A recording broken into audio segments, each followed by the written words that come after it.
7 veces, ¿sabes lo que es tremendo?, dijo Eric, depositando sus baquetas. Tener un vampiro en la banda. Es lo que nos llevará a la cima. Kirk dejó a su vez el micrófono y puso los ojos en blanco. Eric hablaba siempre de llegar a la cima con el grupo y hasta el momento todo se había quedado en nada. Lo mejor que habían hecho era un bolo en la Nightingale Factory, al que solo habían asistido 4 personas. Y una de ellas era la madre de Simón. Pues ya me dirás cómo, si no tenemos permiso para contarle a nadie que es un vampiro. Una lástima, dijo Simón. Estaba sentado sobre uno de los altavoces, al lado de Clary, que estaba enfrascada enviándole un mensaje de texto a alguien, seguramente a Jace. Aunque nadie te creería, de todos modos. Mira, aquí me tienes, a plena luz de día. Levantó los brazos para señalar los rayos de sol que entraban a través de los agujeros del tejado del garaje de Eric, su lugar de ensayo habitual. En cierto sentido, todo esto hace mella en nuestra credibilidad, dijo Matt, retirándose de los ojos un mechón pelirrojo y mirando a Simón con los ojos entrecerrados. Tal vez si te pusieras unos colmillos falsos. No necesita colmillos falsos, dijo Clary malhumorada, dejando el teléfono. Tiene colmillos de verdad, ya los habéis visto. Y era cierto, Simón había tenido que enseñar los colmillos cuando le dio la noticia a la banda. Al principio pensaron que había sufrido un golpe en la cabeza o una crisis nerviosa. Pero en cuanto les mostró los colmillos, quedaron convencidos. Eric había reconocido incluso que aquello no le sorprendía especialmente. Siempre he sabido que los vampiros existen, colega, había dicho. Si no, ¿cómo sería posible que haya gente conocida que siempre tenga la misma pinta, incluso cuando tienen, por ejemplo, 100 años de edad, como David Bowie? Es porque son vampiros. Simón había dicho basta y no les había contado que Clary e Isabel eran cazadoras de sombras. No era él quien debía revelar su secreto. Y tampoco sabían que Maya era una chica lobo. Simplemente pensaban que Maya e Isabel eran 2 tías buenas que inexplicablemente habían accedido a salir con Simón. Sus colegas lo achacaban a lo que Kirk denominaba su embrujo de vampiro sexy. A Simón le daba igual lo que sus amigos pudieran decir, siempre y cuando no metieran la pata y le comentaran a Maya o a Isabel la existencia de la otra. Hasta el momento había salido airoso invitándolas a bolos distintos, y nunca habían coincidido. ¿Y si enseñaras los colmillos en escena?, sugirió Eric. Solo una vez, tío. Muéstraselos al público. Si lo hiciera, el líder del clan de vampiros de Nueva York os mataría a todos, dijo Clary. Lo sabéis, ¿no? Movió la cabeza en dirección a Simón. No puedo creer que les hayas contado que eres un vampiro, añadió, bajando la voz para que solo pudiera oírla Simón. Son idiotas, por si no 33 te habías dado cuenta. Son mis amigos, murmuró Simón. Son tus amigos, y son idiotas. Mi intención es que la gente que me quiere conozca la verdad sobre mí. Así, dijo Clary, algo seca. ¿Y cuándo piensas contárselo a tu madre? Pero antes de que a Simón le diera tiempo a responder, alguien llamó con fuerza a la puerta del garaje, que se abrió un instante después, con la luz del sol otoñal inundando el interior del espacio. Simón levantó la vista, pestañeando. En realidad era un reflejo que le había quedado de cuando era humano. Ahora, sus ojos necesitaban tan solo 1/10 de segundo para adaptarse a la oscuridad. O a la luz. En la entrada del garaje había un chico, su silueta se perfilaba a contraluz. Tenía un papel en la mano, que miró con incertidumbre.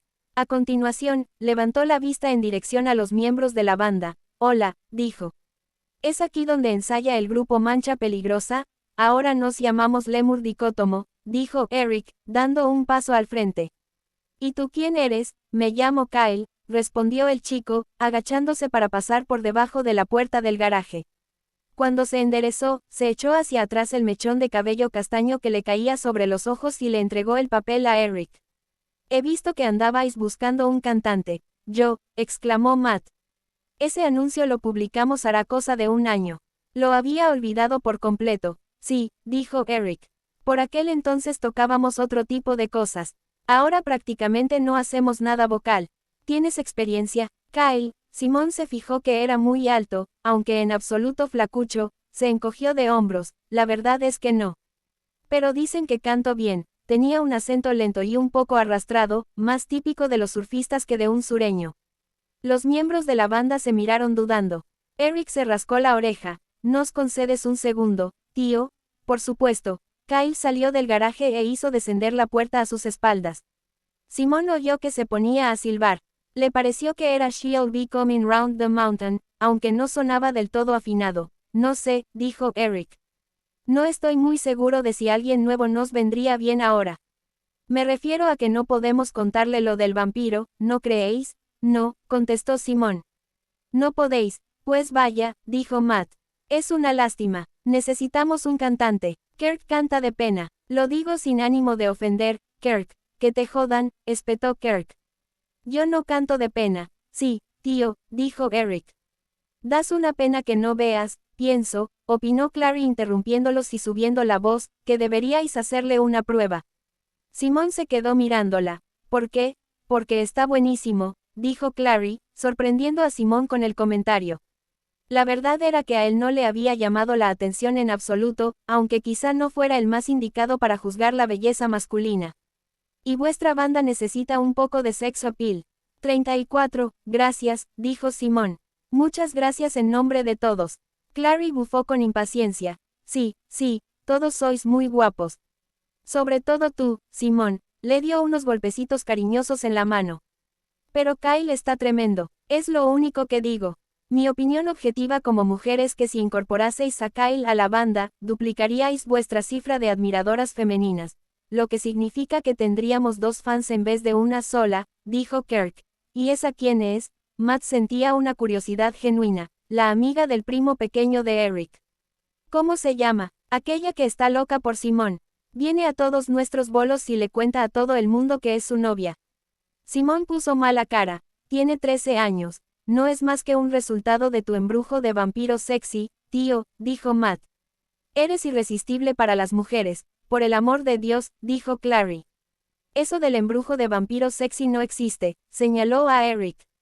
Y no se te ocurra decir que embrujo de vampiro sexy podría ser el nuevo nombre del grupo OT. En aquel momento se abrió de nuevo la puerta del garaje. Chicos, volvía a ser Kyle. Mirad, si no queréis hacerme una prueba, no pasa nada. Si habéis cambiado vuestro sonido, basta con que me lo digáis y me largo. Eric ladeó la cabeza. Pasa. Te echaremos un vistazo. Kyle entró en el garaje. Simón se quedó mirándolo, intentando calibrar qué era lo que podía empujar a Clary a calificarlo de tío bueno. Era alto, ancho de hombros y delgado, con pómulos marcados, pelo negro y largo que le cubría la frente y se rizaba a la altura del cuello y una piel morena que no había perdido aún el bronceado veraniego. Sus largas y espesas pestañas, que cubrían unos alucinantes ojos verde avellana, le hacían parecer una estrella de rock afeminada. Iba vestido con una camiseta ceñida de color verde y pantalón vaquero, y llevaba los brazos tatuados, no con marcas, sino con tatuajes normales y corrientes. Era como si un pergamino escrito en su piel desapareciera en el interior de las mangas de la camiseta. Simón se vio obligado a reconocerlo. No era horrendo. ¿Sabéis qué? Dijo por fin Kirk, rompiendo el silencio. Es verdad, está muy bueno. Kyle pestañeó y se volvió hacia Eric. ¿Queréis que cante o no? Eric desenganchó el micrófono del pie y se lo entregó. Adelante, dijo. Pruébalo. No ha estado nada mal, dijo Clary.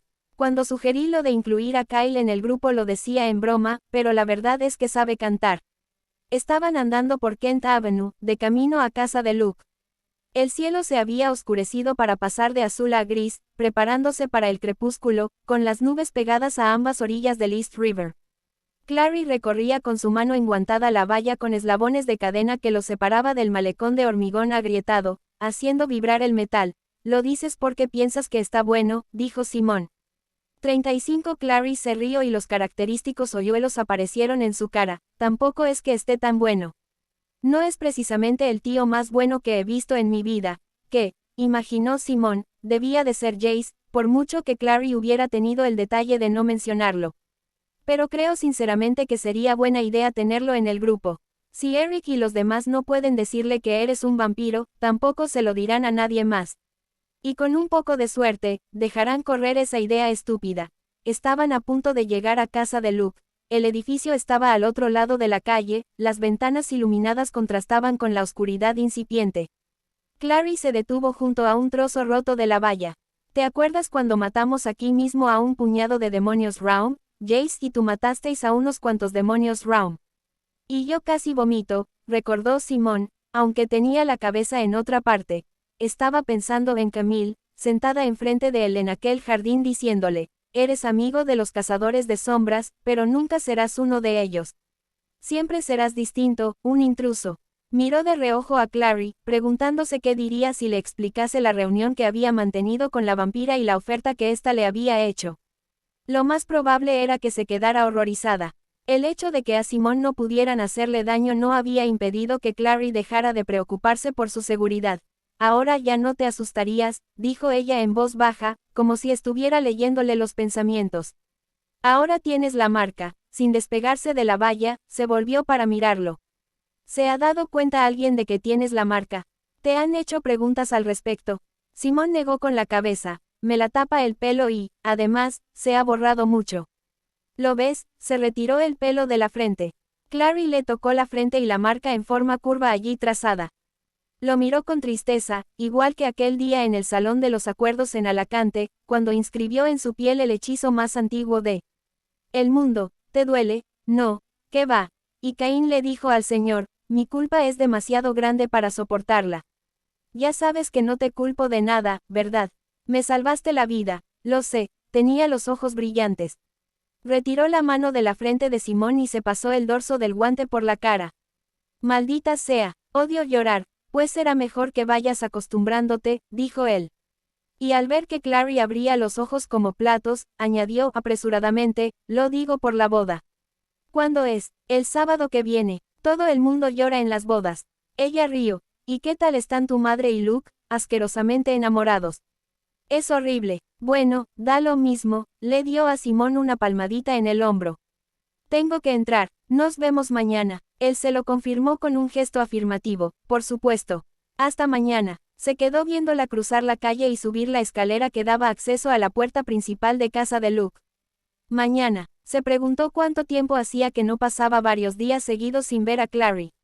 Se preguntó qué debía de sentirse siendo un fugitivo y errando sobre la tierra, como Camille había dicho. Como Rafael había dicho, la voz de la sangre de tu hermano me clama a mí desde la tierra. Él no era Caín, que había matado a su hermano, pero el maleficio creía que lo era. Resultaba 36 extraño estar siempre esperando perderlo todo, sin saber si acabaría sucediendo, o no. La puerta se cerró detrás de Clary. Simón siguió bajando Kent Avenue en dirección a la parada de metro de Lorimer Street. Había oscurecido casi por completo, el cielo era ahora una espiral de gris y negro. Simón oyó el chirriar de unos neumáticos a su espalda, pero no se volvió. A pesar de las grietas y las alcantarillas, los coches circulaban por la calle como locos. No fue hasta que la furgoneta azul se colocó a su altura y rechinó cuando se detuvo, que se volvió para mirar. El conductor de la furgoneta arrancó las llaves del contacto, parando en seco el motor, y abrió la puerta. Era un hombre alto vestido con un chándal con capucha de color gris y zapatillas deportivas, la capucha bajada hasta tal punto que le ocultaba prácticamente toda la cara. Saltó del asiento del conductor y Simón vio que llevaba en la mano un cuchillo largo y reluciente. Posteriormente, Simón pensaría que debería haber echado a correr. Era un vampiro y, por lo tanto, más rápido que cualquier humano. Podía dejar atrás a cualquiera. Debería haber echado a correr, pero le pilló por sorpresa. Se quedó inmóvil mientras el hombre, cuchillo en mano, se dirigía hacia él. El hombre dijo algo con un tono de voz grave y gutural, algo en un idioma que Simón no conocía. Simón dio un paso atrás. Mira, dijo, llevándose la mano al bolsillo. Te doy mi cartera. El hombre arremetió contra Simón apuntando a su pecho con el cuchillo. Simón bajó la vista con incredulidad. Era como si todo sucediese a cámara lenta, como si el tiempo se prolongase. Vio el extremo del cuchillo pegado a su pecho, la punta rasgando el cuero de su chaqueta, y después desviándose hacia un lado, como si alguien le hubiera agarrado la mano a su atacante y tirado de ella. El hombre gritó al verse lanzado por los aires como una marioneta. Simón miró frenéticamente a su alrededor, pues estaba seguro de que alguien tenía que haber visto u oído aquel alboroto, pero no apareció nadie. El hombre seguía gritando, retorciéndose como un loco, y entonces su sudadera se rasgó por delante, como si una mano invisible hubiera tirado de ella. Simón se quedó horizado. El torso de aquel hombre estaba llenándose de heridas enormes. Su cabeza cayó hacia atrás y de su boca, como si fuera una fuente, empezó a brotar sangre. De pronto dejó de gritar, y cayó, como si la mano invisible lo hubiese soltado, liberándolo.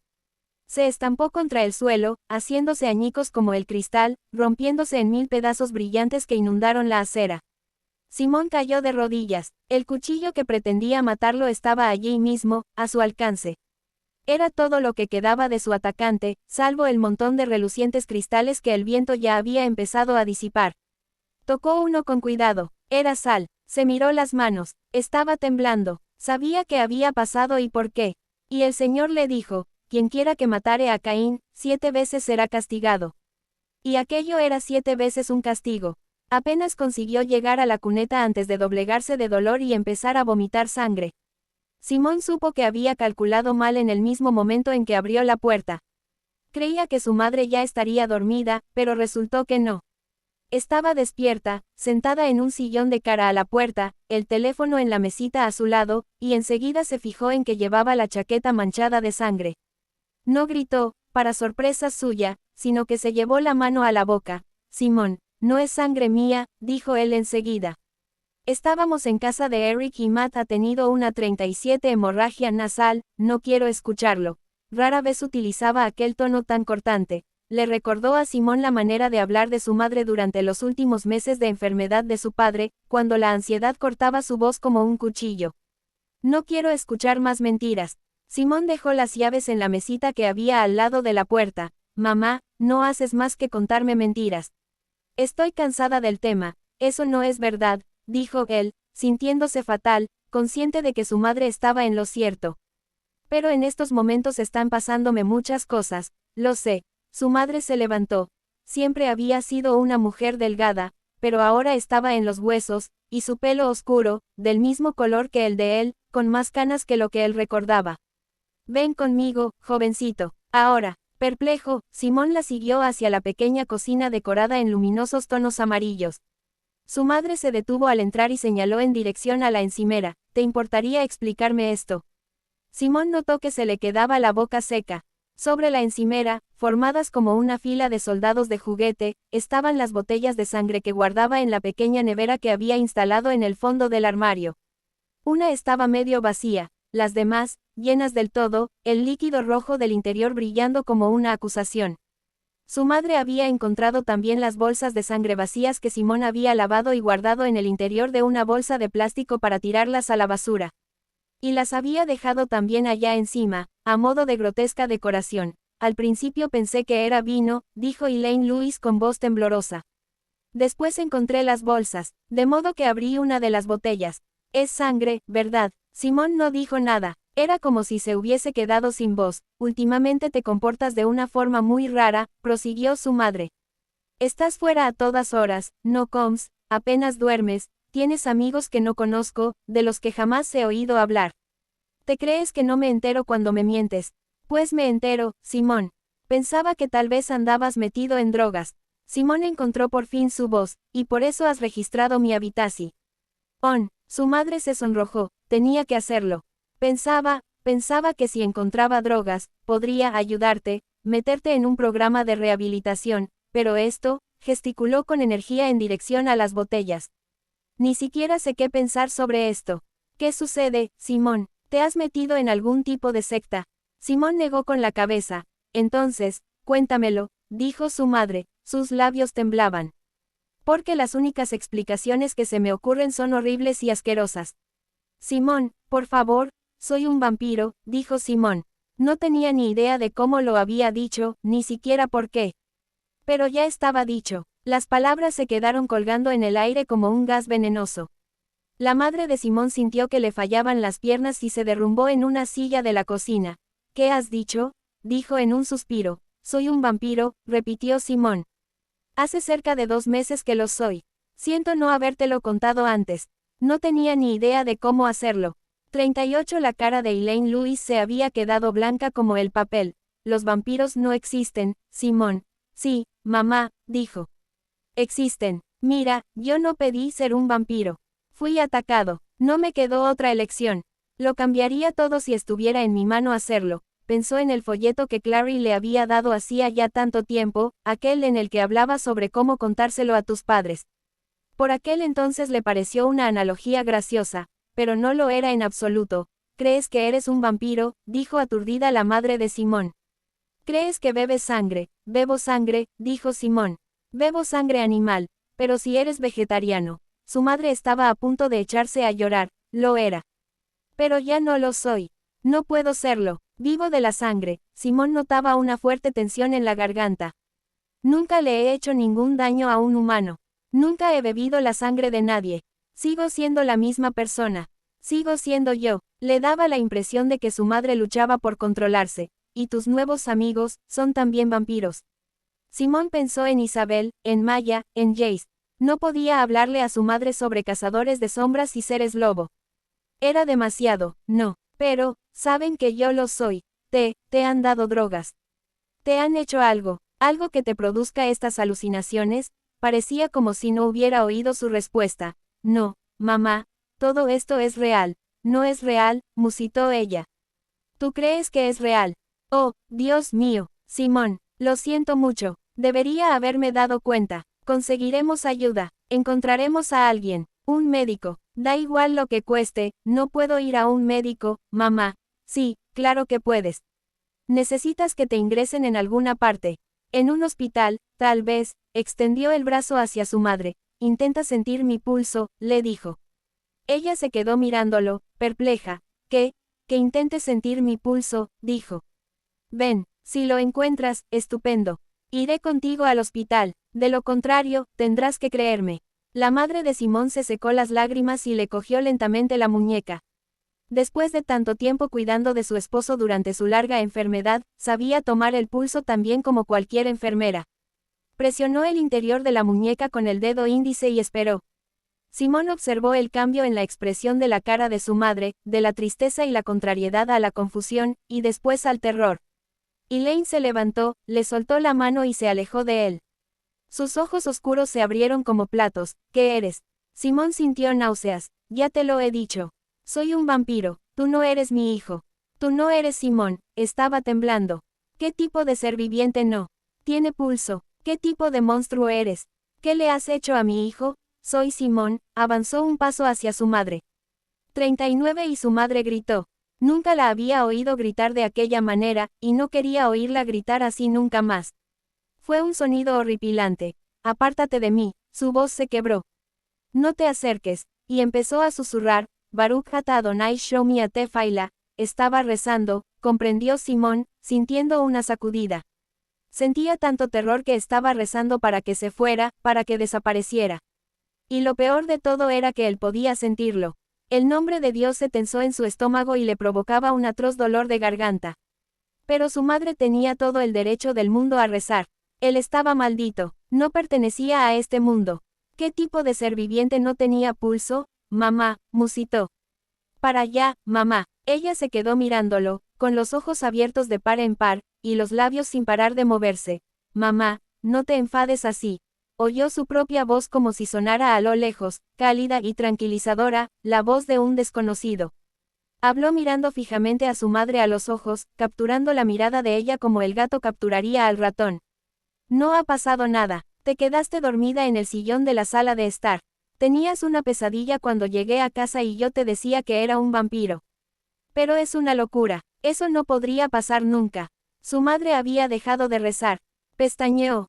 Estoy soñando, repitió. Es una pesadilla, dijo Simón. Se acercó a ella y le pasó el brazo por encima del hombro.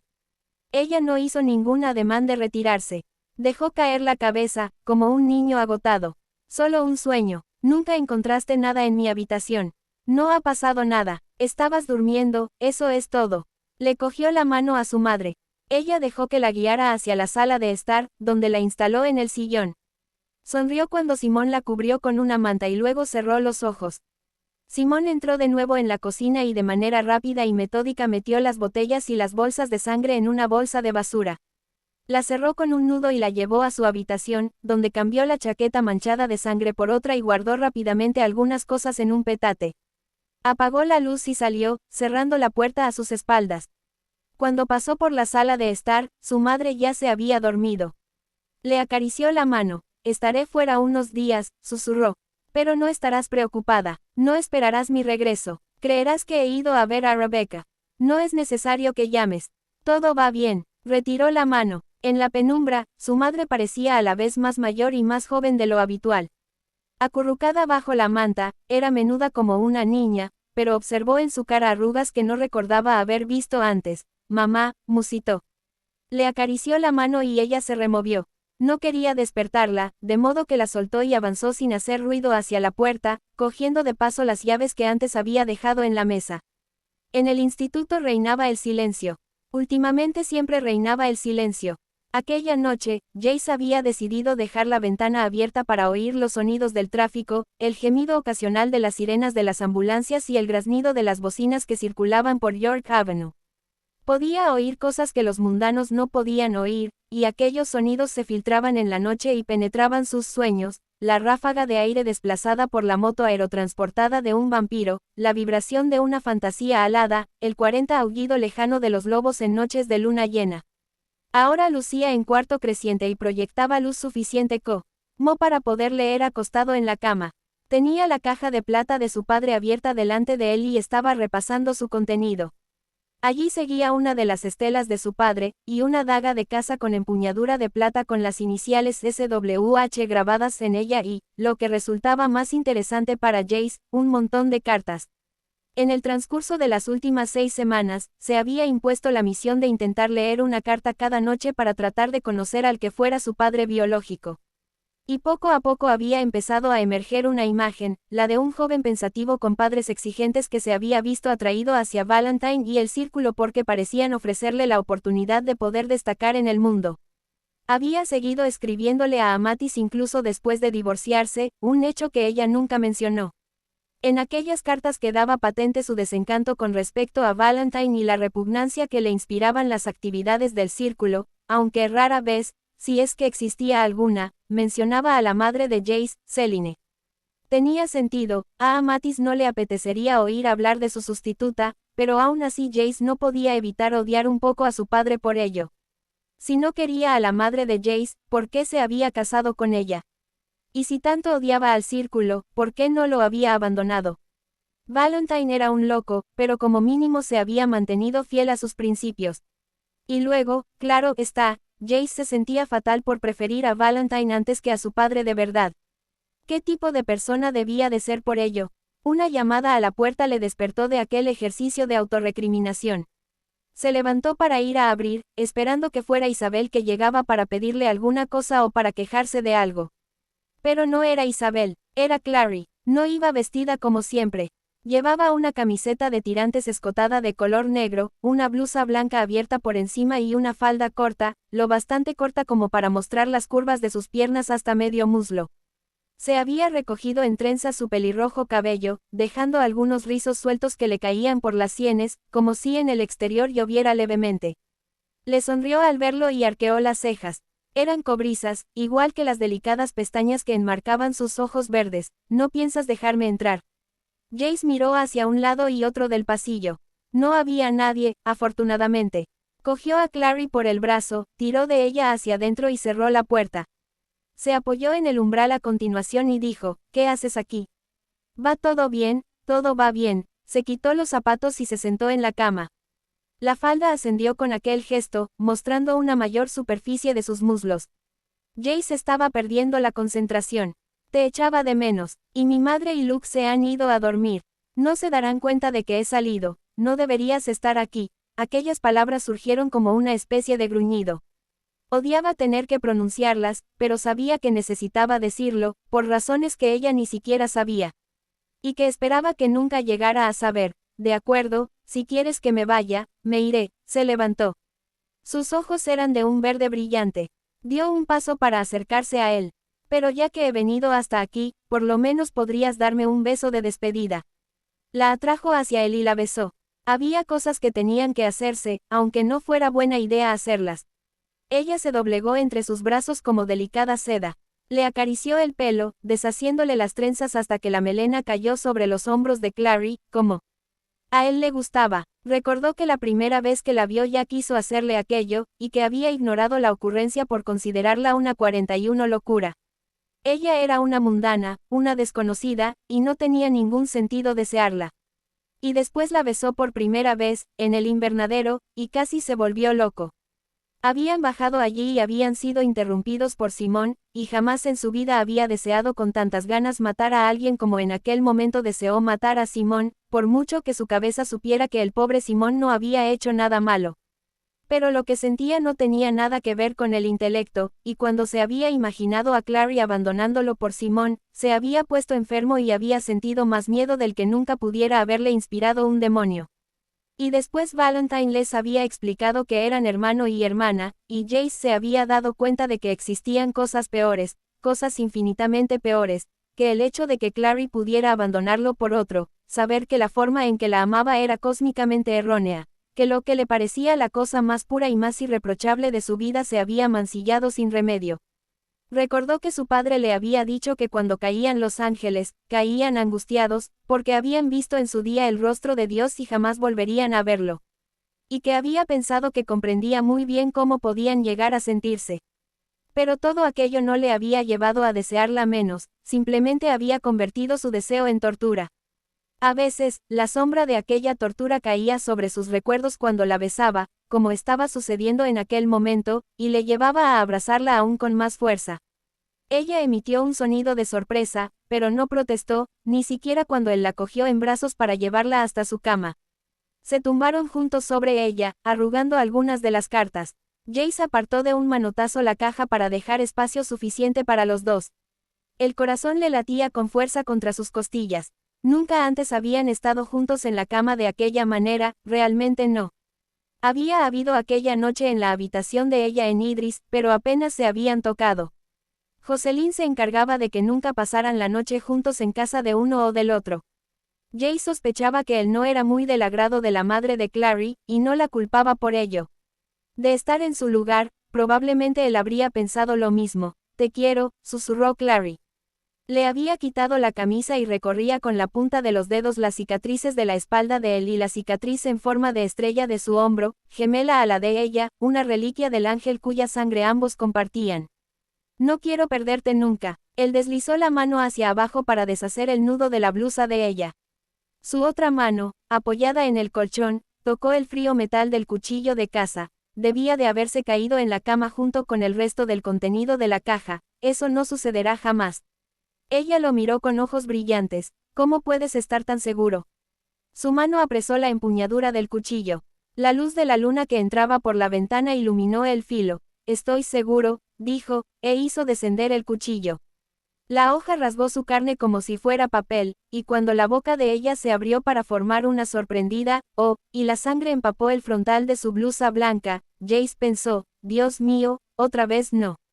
Despertarse de la pesadilla fue como estamparse contra un escaparate. Sus cortantes fragmentos seguían taladrando a Jace incluso cuando consiguió liberarse, respirando con dificultad. Cayó de la cama, deseando instintivamente huir de aquello, y chocó contra el suelo de piedra con rodillas y manos. 42 por la ventana abierta entraba un aire helado, que le hacía temblar pero que le despejó por fin, llevándose con él los últimos vestigios del sueño. Se miró las manos, estaban limpias de sangre, la cama estaba hecha un lío, las sábanas y las mantas convertidas en un amasijo como resultado de las vueltas y más vueltas que había dado, pero la caja que contenía las pertenencias de su padre seguía en la mesita de noche, en el mismo lugar donde la había dejado antes de echarse a dormir. Las primeras veces que había sufrido la pesadilla, se había despertado y vomitado. Ahora trataba de no comer antes de irse a dormir y su cuerpo se vengaba atormentándolo con espasmos de mareo y fiebre. Y uno de aquellos espasmos lo sacudió en aquel momento, se acurrucó y respiró con dificultad hasta que pasó. Cuando hubo acabado, apoyó la frente en el frío suelo de piedra. El sudor empezaba a enfriarle el cuerpo, tenía la camisa pegada a la piel y se preguntó si aquellos sueños acabarían matándolo. Lo había intentado todo para acabar con ellos, pastillas y brebajes para dormir, runas de sueño y runas de paz y curación. Pero nada funcionaba, los sueños devoraban su mente como veneno y no podía hacer nada para aplacarlos. Incluso despierto, le resultaba difícil mirar a Clary. Ella siempre lo había comprendido mejor que nadie y no podía ni imaginarse qué pensaría si se enteraba del contenido de sus sueños. Se puso de costado en el suelo y miró la caja sobre la mesita de noche, iluminada por la luz de la luna. Y pensó en Valentine. Valentine, que había torturado y encarcelado a la única mujer a la que había amado, que había enseñado a su hijo, a sus hijos, que amar algo equivale a destruirlo para siempre. Su cabeza daba vueltas sin parar mientras se repetía aquellas palabras para sus adentros, una y otra vez. Se habían convertido para él en una especie de cántico y, como sucede con cualquier cántico, las palabras habían empezado a perder su significado individual. No soy como Valentine. No quiero ser como él. No seré como él. No. Vio a Sebastian, Jonathan, en realidad, su casi hermano, que le sonreía a través de una maraña de pelo blanco como la plata, con los negros ojos brillando con un júbilo despiadado. Y vio su cuchillo clavarse en Jonathan y liberarse, y el cuerpo de Jonathan caer rodando en dirección al río, y su sangre mezclándose con las malas hierbas y la vegetación de la orilla. No soy como Valentine. No sentía haber matado a Jonathan. De tener la oportunidad, volvería a hacerlo.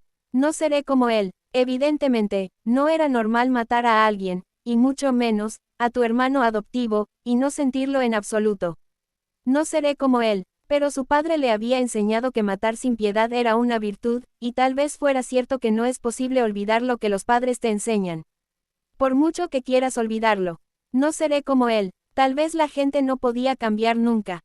No,